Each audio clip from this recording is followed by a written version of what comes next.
Hi, friends. Welcome to week 19 of the Bible Together here at First Christian Church in Jefferson City, Missouri. So, this week, as I was reading through the passages, one phrase jumped out at me.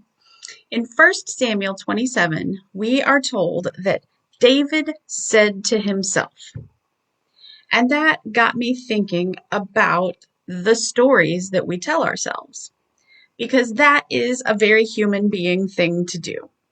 We look at the facts in front of us, and then we build a story around those facts. We try to make sense of what is happening.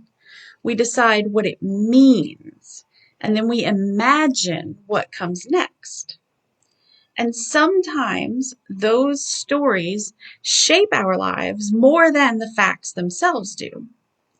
David says to himself, "One of these days, if Saul manages to catch me, he is gonna kill me."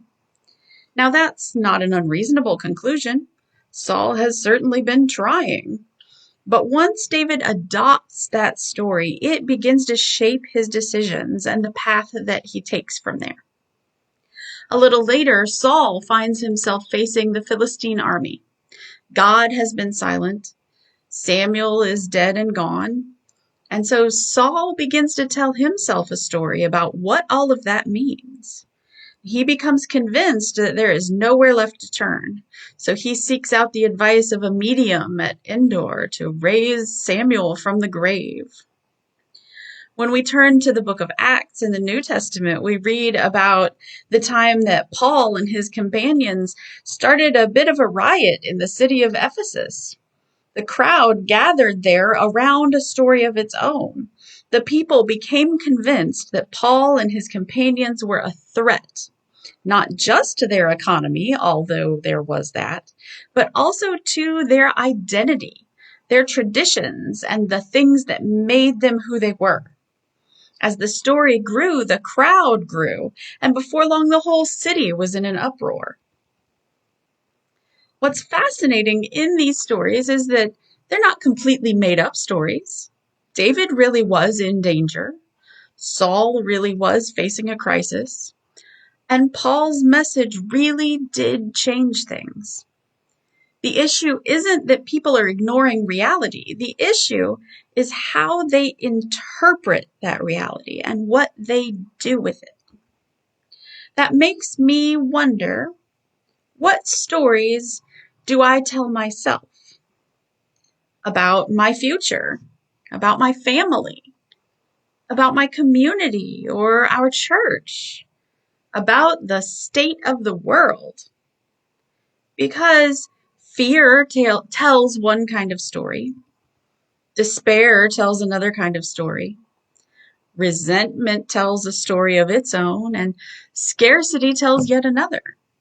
The lens that we look through the world at, that colors the stories that we tell ourselves.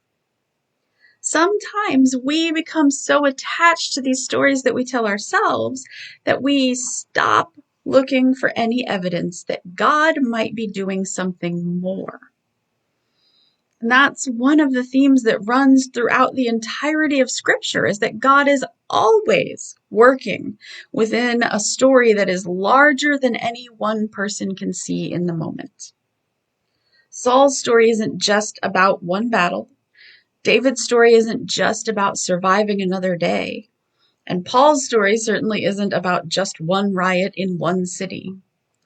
God is weaving something bigger together, even when the people involved can't fully see it. So as you read our stories this week, pay attention not just to what happens in the text, but to the stories people tell themselves about what's happening. And then, maybe, spend a little time thinking about that same question for yourself. What story are you telling about your life? And does that story leave room for the possibility that God is still at work? Happy reading, friends. I'll see you next week.